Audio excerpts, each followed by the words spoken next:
Mereka merasa, ya saya nggak merasa ini adalah suatu yang salah dok. Wah, karena bahaya banget ya kalau orang tua nggak merasa ini salah gitu. karena dia dulu juga korban kekerasan.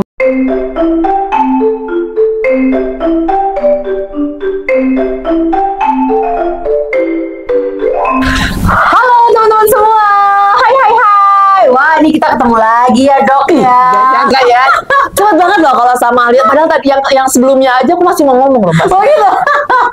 Nah, dokter nih di kesempatan ini kita mau ngebahas tentang relationship antara anak dan orang tua. Ini akan melting banget. Iya benar. Tapi kita semoga nggak melo-melo ya teman-teman ya. Kita kan no galau-galau lah ya. Galau-galau ya. Kita pengen menggunakan pendekatan psikologi yang positif gitu kan, dan juga gimana caranya fokus kita adalah membangun ketahanan mental yang baik seperti itu. Jadi dokter, aku akan start ya. Jadi ini kan ada fenomena yang luar biasa di luar sana gitu, bahwa anak-anak dari kecil mereka itu udah kena bullying gitu kan ya. Terus habis gitu kita juga tahu kekerasan terhadap anak-anak ini udah sangat banyak di luar sana. Kemarin juga kita banyak sekali berita-berita viral gitu yang menginformasikan tentang bagaimana anak-anak melihat orang tuanya berantem, orang tuanya dipukuli dan lain sebagainya, sehingga pasti ini kan akan sangat berpengaruh terhadap mental anak gitu ya dok. Dari apa yang sudah dokter jalani sejauh ini sebagai seorang psikiater gitu kan, apa sih dok yang menurut dokter itu jadi masalah anak zaman now, khususnya nih anak-anak yang masih kecil lah dok, mungkin ya sebelum mereka di SMP lah ya, seperti itu. Jadi memang sih sebenarnya Mbak Al, si kekerasan ini tuh kan isu yang cukup banyak ya, tapi tersamarkan. Kenapa? Karena kadang marahnya orang tua tuh dianggapnya membimbing anak. Ya, kekerasan finansial yang dilakukan oleh beberapa orang tua tuh dianggapnya sebagai sebentuk pembinaan. Padahal hitungan kita ketika dia melakukan kekerasan finansial tuh sebenarnya ya kekerasan, cuman dengan cara yang halus. Belum lagi ada beberapa orang tua yang memang ketika dia lagi tumbuh berkembang pun terlahir dari orang tua yang lebih-lebih luar biasa lagi kekerasannya, sehingga mereka merasa, ya saya nggak merasa ini adalah suatu yang salah dok. Karena bahaya banget ya kalau orang tua nggak merasa ini salah gitu. Karena dia dulu juga korban kekerasan. Jadi dia merasa saya tuh sudah banyak mengurangi apa yang dulu saya dapatkan dari orang tua saya. Gitu. Jadi memang masalah banget ya kalau misalnya kita juga sangat-sangat terbatas lagi informasinya terhadap pengetahuan-pengetahuan parenting yang positif. Atau kebalikan, justru karena dia merasa dulu mendapatkan perilaku yang gak mengenakan, dia melakukan dengan over kepada anak-anaknya sebagai pembenaran, dulu kalau saya dijahatin saya nggak pengen anak saya mengalami itu, tapi yang terjadi dia terlalu permisif. Sehingga nanti anak-anaknya ketika remaja atau ketika mereka nanti menikah dan lain-lain, mereka bertemu dengan, loh kok sepertinya saya membentuk orang yang sama dengan cara yang berbeda gitu. Jadi penting banget sih sebenarnya orang tua itu terus belajar untuk tahu, bertanya langsung, kalau misalnya bisa benar-benar punya sesi one on one, bukan kayak life coach gitu ya. Versinya adalah ini kira-kira seperti apa ya, karena setiap fase tumbuh anak perlu parenting yang berbeda-beda. Wah, ini menarik banget ya, karena kan kalau kita bicara soal ilmu parenting gitu kan dok, di luar sana itu udah tersebar banyak sekali ilmu-ilmu parenting. Betul. Sehingga orang tua juga jadi kesulitan sebenarnya memilih, ini saya mau pakai metode yang mana nih dok? Nah, ada advice nggak dok dari dokter? Dan ya aku nambahin dikit ya, emang bener kita jadi kayak banjir ilmu kan Mbak. Tapi akhirnya orang tua bingung mana yang paling cocok buat anak saya. Sebenarnya harus duduk sama pasangannya sih. Duduk sama pasangannya, kita menyamakan visi misi. Nah itu yang kita lakukan di marital counseling sebenarnya. Kita duduk menyamakan personalitinya seperti apa, karena misalnya ada pasangan yang ternyata ketika kita assess memang kepribadiannya tuh tipe yang kaku, tipe yang sangat strict to the rule. Nggak bisa kan kita paksa mereka untuk sangat eksploratif kepada anak-anaknya. Tapi bagaimana kita mengedukasi, turunin dong Pak standar kakunya, turunin dong Bu standar perfeksionisnya, supaya anak punya ruang bebas. Nah beda dengan orang tua yang satu lagi misalnya dependent, yang apa-apa tuh harus diarahin, apa-apa harus dibimbing, apa-apa harus dituntun, sehingga akhirnya dia nggak punya pola otoritas lagi buat anak-anaknya gitu. Jadi makanya penting banget untuk tahu blueprint orang tuanya seperti apa. Setelah itu ketika one on one tuh biasanya kita juga mengakses bagaimana mereka tumbuh dan berkembang, karena mau nggak mau apa yang diinvestasiin orang tua mereka akan berdampak terhadap bagaimana mereka men-treat anak-anaknya. Dan yang ketiga, kualitas maritalnya juga, Mbak. Wah, gimana tuh, Dok? Yes, karena gini, orang tua yang sering bertengkar dan nggak pernah bisa menunjukkan bagaimana mereka berdamai dan memberikan solusi buat anak-anaknya, cenderung akan menghasilkan anak-anak yang mudah juga mengekspresikan kemarahannya dengan tidak sehat. Misalnya, ada beberapa orang tua yang kalau marah untuk mengintervensi atau untuk mengintimidasi pasangannya, dia tuh banting barang. Jangan ya. Ya, misalnya kayak banting gelas, memang sih nggak kena orangnya, tapi itu untuk menunjukkan powernya dia. Atau misalnya mengancam, kalau nggak nurut, uangnya dipotong, nggak ada uang lagi, silakan aja hidup miskin, silakan aja hidup susah, untuk menunjukkan superior dia dalam mencari uang. Nanti anaknya juga nggak jauh beda begitu, karena ya itu monkey see, monkey does sih sebenarnya. Jadi apa yang dilihat, itu akan diikutin. Orang contoh yang paling sering dilihat itu kok, orang cara mereka berkomunikasi yang paling sering didengar seperti itu kok, jadi wajar banget. Nah, makanya kenapa kalau ada masalah anak remaja, biasanya waktu konsultasinya lebih lama. Gitu ya? Karena kita harus panggil orang tuanya. Nggak mungkin kan, dia cuman kayak ditonton, kita cuman kayak dia lahir, kita udah tahu nih, oh dia 8 tahun ke depan akan kayak gini, enggak. Jadi kita harus tanya, bagaimana anak ini kalau misalnya bikin pahatan sih, bagaimana anak ini dipahat sebenarnya. Butuh proses yang lebih panjang. Betul. Gitu ya, dong, untuk konseling anak-anak yang remaja ini khususnya. Betul. Gitu ya. Tambah lagi kalau orang tuanya sangat-sangat mengidolisasikan teknologi. Jadi anak diberikan akses luar biasa terhadap teknologi, sehingga anak-anak menonton yang belum waktunya ditonton. Ini banyak banget nih kayaknya nih, karena Banyak sekarang kan? orang tua juga karena udah sibuk di kantor, Dok, lalu yang jaga juga nggak tahu siapa gitu ya, dan akses teknologi, gadget, like everything mereka bisa dapatkan dengan mudah. Makanya ini yang bikin anak-anak zaman now mungkin lebih agresif. Betul.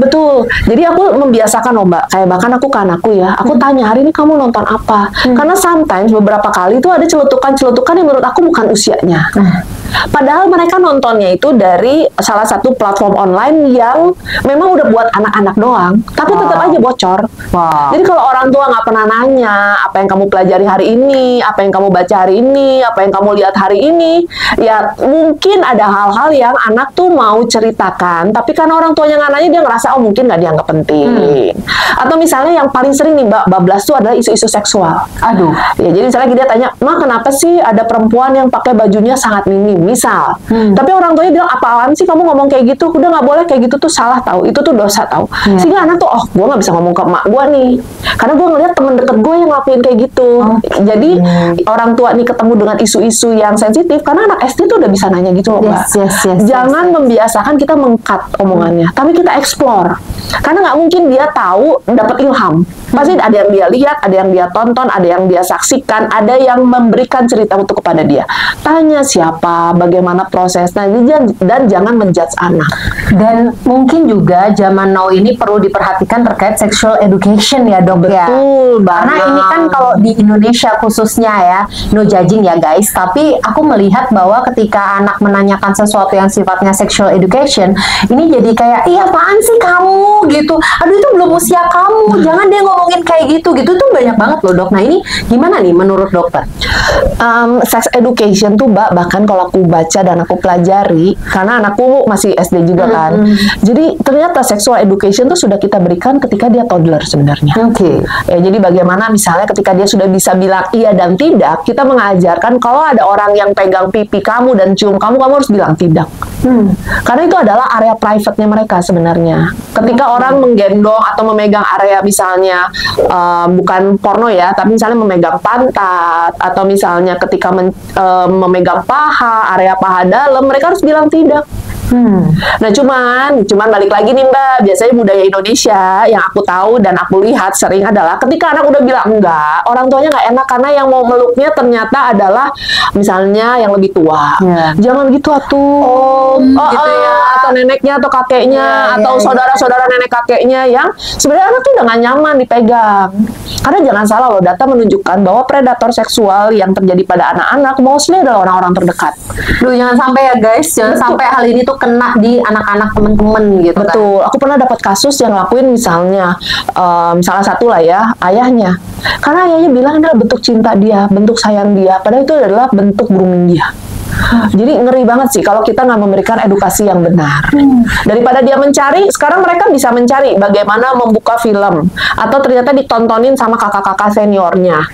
Nah, ketika mereka nggak punya ruang bertanya dan kita nggak bisa jadi safety net buat mereka, ya mereka akan terus-terusan bablas tuh, Mbak. Betul. Hati-hati juga terhadap konten-konten yang anak-anak tapi ada pornografinya gitu ya. Betul. Itu sedih banget sih karena sekarang kayaknya cukup banyak cara mereka memperlakukan diri sendiri tuh hanya untuk mendapatkan like.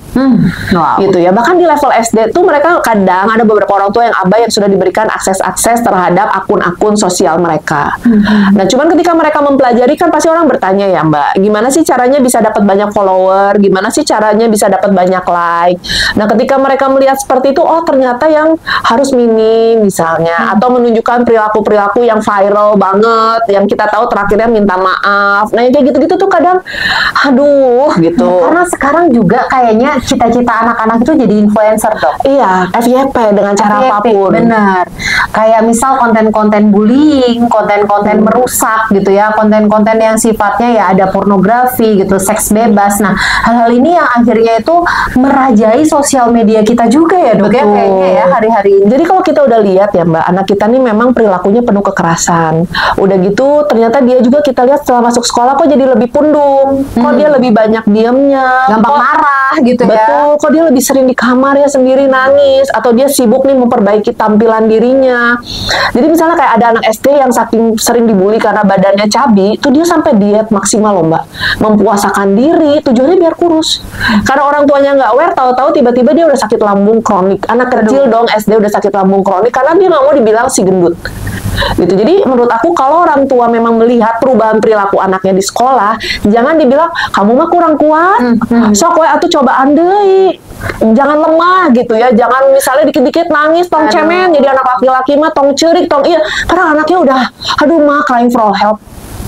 Gitu. Jadi kalau misalnya udah kayak gitu, bawa ke profesional kesehatan. Kedua, jangan memaksakan anak untuk berada di tempat sama di mana dia nggak bisa coping walaupun dia sudah berusaha dengan keras. Yang ketiga, ini yang paling gemes sih sebenarnya. Sekolah tuh harus mulai berani untuk memberikan sanksi yang jelas terhadap pelaku bullying. Oke. Karena cukup banyak akhirnya anak-anak korban yang mencari sekolah sendiri dan mengundurkan diri. Dan pelakunya tetap ada di sana. Yes. Karena mungkin anaknya siapa lah atau punya apa. Dan kadang kita tuh kalau misalnya punya jejak gelar di belakangnya lebih sungkan. Itu tuh gemes banget, Mbak. Maksudku tuh, loh kita bayar sama loh, kita punya hak yang sama untuk bersekolah, kita juga punya umur yang sama dan punya catatan yang sama harusnya di sekolah ini. Kenapa kalau ini dapat privilege karena anak seseorang? Dan permisifnya sekolah terhadap pelaku bullying ini akan berdampak sampai dia dewasa. Betul banget. Iya, itu jadi itu kadang yang suka bikin gemes. Aduh, ini tuh ya. Apalagi kalau pelaku bullying adalah anak dari orang-orang yang punya nih. Nah, itu kesel. Ini jadi masalah tersendiri karena kayak untouchable gitu ya. Betul. Gak bisa disentuh nih anak-anak pelaku bullying ini. Iya, gitu, dan lesson yang didapatkan pelaku bullying ini karena nggak di-touch, karena nggak mendapatkan sanksi yang jelas, ya itu akan berkelanjutan. Yes. Dan please banget deh orang tua jangan pernah menormalisasi dengan bilang wajar lah anak-anak. Nah, maklumin aja namanya anak-anak, semua juga kayak gitu. Dulu juga ada bullying, sekarang masa kayak gitu juga? Mending harus lebay aja. IDD-nya. Kan dari dulu juga dibullying teh. Ya, orang-orang sekarang aja berani speak up. Dulu mana ada. Karena ya orang tuanya tipenya gitu kan, tipe-tipe pejuang 45 ya. Jadi pokoknya maju lagi, jangan mau kalah, hajar terus kan gitu ya. Ya dampaknya sekarang nih udah tua-tua, aneh-aneh kan gitu. Iya, bener banget ya, Dok. Nah, tapi Dok nih pertanyaan yang menarik banget nih dari banyak teman-teman saya. Sebenarnya kalau anak kita mengalami perilaku bullying gitu kan, apa yang harus dilakukan? Itu yang pertama. Yang kedua, untuk konseling ke psikolog anak gitu atau mungkin ke psikiater gitu yang berkaitan dengan isu anak-anak ini, membawa anak ke psikolog atau psikiater ini bisa dilakukan sejak mereka tuh di usia berapa sih, Dok? Sebenarnya sih pokoknya kalau anak kelihatan perilaku emosinya berbeda dengan anak-anak seusianya. Kita melihat perilaku behavior dia juga beda dengan anak-anak seusianya, bawa aja. Kalau nggak ada apa-apa juga di stop kok pengobatannya. Tapi kan kalau anak misalnya, kadang orang tua kan gini ya, Kenapa ceritanya ke psikolog bukan ke saya? Nya ibu, lamun ibu misalnya pencemas, sedikit-sedikit curi gitu ya. Kumaha abi teh ngerasa gagal jadi ibu, nggak akan anaknya mau cerita lagi karena dia merasa oh saya bikin ibu saya nangis. Iya. Belum lagi bapaknya gara-gara kamu sih tuh ibu kamu nangis, dia nggak akan mau cerita lagi. Nah, jadi kalau misalnya nggak baik-baik aja, berikan kelegowoan hati. Oh mungkin anak saya tuh perlu bantuan yang lebih. Karena nanti psikiater dan psikolognya pasti akan menyampaikan ke ibu kok apa yang terjadi. Kenapa? Karena perbaikan anak tuh perlu support orang tuanya. Bener banget ya dok. Karena juga mungkin kenapa anak-anak sekarang itu mereka punya kecenderungan tidak mau bercerita ke orang tua. Karena kadang orang tua mengeluarkan feedback atau tanggapan yang mereka tidak inginkan gitu. Kayak gitu doang. Kamu mah kamu sih gitu. pernah sholat gitu. Iya. Ada dong yang pernah nge-DM kurang iman gitu ya dok. Anak SD mbak nge-DM aku. Bayangin anak SD punya akun Instagram nge-DM aku. Terus dia bilang gini, dok saya teh nggak baik-baik aja. Saya teh sampai kepikiran misalnya ya mungkin kalimat ini nanti disensor lah ya. Saya melakukan self harm misalnya gitu. Terus anak-anak sekarang tuh SD tuh udah ngebarcode tangan loh mbak. Iya. Ya kan. Terus begitu saya tanya, ya atau kamu ke guru BK atau ke psikolog anak. Saya bilang saya udah ngomong ke orang tua saya berkali-kali dok, tapi orang tua saya bilang ya karena saya kurang ibadah, saya kurang bersyukur. Harusnya saya tuh hidupnya bahagia karena difasilitasi oleh orang tua saya. Dalam geus gitu kan ya, abi juga nyerah gitu. Ya kan dia punya orang tua yang nggak bisa kita datang geruduk. Nih karena anak ibu nge-DM saya nih saya datang nggak bisa. Betul. Jadi ya memang perlu kelegowoan dan kerendah hatian orang tua untuk menyadari bahwa mungkin anaknya perlu bantuan. Bukan karena bapak ibunya salah mendidik loh. Betul. Tapi karena memang sekarang dunia di luar itu lebih keras dibandingkan kita dulu.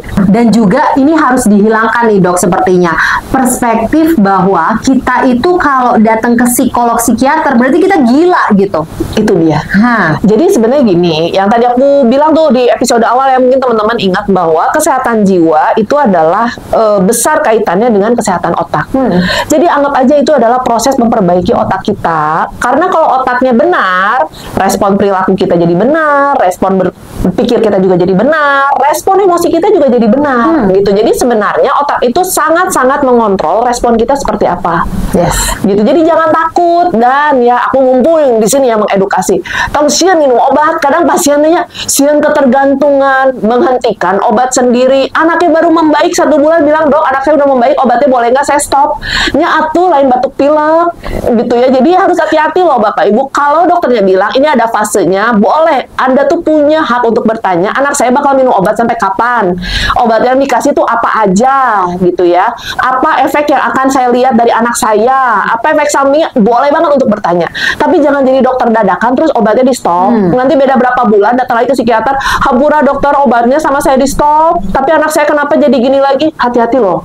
Kadang kayak gitu tuh membuat perjalanan sembuh anak jadi terhenti. Dan akhirnya pada saat dia rebound atau relapse, gejalanya lebih buruk.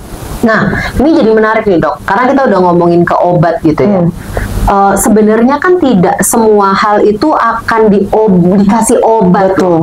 Cuma ini karena perspektifnya kalau datang ke psikiater pasti dapatnya obat gitu ya. Ini nih jadi salah nih menurut saya nih. Nah itu sih Mbak, karena datangnya di ujung tanduk. Coba kalau misalnya nih ya, anaknya udah berubah perilaku, ibunya aware ya, atau misalnya dia bekerja, lalu si asisten rumah tangga itu ngomong, Bu, kenapa ya adik tuh jadi begini ya? Nah, ketika orang tuanya aware dan dia langsung bawa, masalah itu kan selesai Mbak. Jadi sebenarnya perjalanan penyakitnya singkat, bisa terapi tanpa obat. Betul, karena singkat, mungkin baru seminggu, mungkin baru 2 minggu. Jadi gejalanya tuh tidak udah besar, baru ini. Biasanya keluarga tuh bawa kalau 1 udah nggak mau sekolah, ya kalau anak SD. Kedua udah nggak mau makan minum. Ketiga udah di kamar doang, diajak ngobrol udah nggak nyambung. Keempat udah maunya baringan doang. Kelima udah ngamuk-ngamuk hancurin rumah. Baru tuh dibawa. Padahal baru ditanya, iya sih dok, sebenarnya sih anaknya udah mau minta tolong dari setahun yang lalu. Dari 6 bulan yang lalu. Ya wajar, karena fungsionalnya sudah sangat terganggu. Yes. Coba namun awal-awal, udah gitu dia membiasakan. Oh ya udah nggak apa-apa kalau kamu mau cerita nih, mama sediain ya psikolognya, psikiaternya. Soknya datang. Gitu, ya nggak apa-apa, pasti akan lebih baik. Wah, ini menarik banget ya teman-teman ya, karena kan aku sendiri dulu kan pertama kali ke dokter Elvin sebagai pasien loh ya, aku nggak dikasih obat gitu, karena memang nggak butuh obat gitu, karena waktu itu kondisinya masih bisa dihandle dengan terapi ya. Betul. Dok ya. Dan tapi dikasih journaling kan? Dikasih journaling, ya aku itulah untuk ngelakuin journaling, aku diminta untuk ngelakuin beberapa habit yang quote and quote jadi resep lah gitu ya, dan kondisi aku jauh membaik, dan teman-teman aku juga ngerasa surprise banget gitu. Alia yang sebelumnya sedih banget gitu, kelihatan mukanya kayak cemberut terus gitu ya, terus habis itu bisa ceria, bisa balik lagi ke kehidupan yang normal gitu. Jadi teman-teman please gitu ya, Bapak Ibu yang mungkin masih di usia-usia muda gitu ya, ataupun yang sudah senior gitu, please banget jangan pernah takut ke psikolog psikiater untuk mengobati anak-anak Bapak Ibu, bahkan lakukan tindakan preventif ya. Betul, dan jangan pernah menormalisasi kekerasan apapun yang dilakukan anak dengan pembenaran ini anaknya masih kecil. Gitu, karena ada beberapa pola orang tua yang udah diedukasi sama guru BK-nya, sok atuh ke psikiater atau psikolog, coba atuh anaknya diterapi. Oh enggak, anak saya mah sehat. Sehingga akhirnya anak yang telah berobat dan tidak diobati ini justru melakukan kekerasan itu ke orang lain. Misalnya ketika di assessment yang paling sering melakukan kekerasan itu misalnya kayak anak dengan ADHD. Sebenarnya bukan dia berniat melakukan kekerasan, Mbak.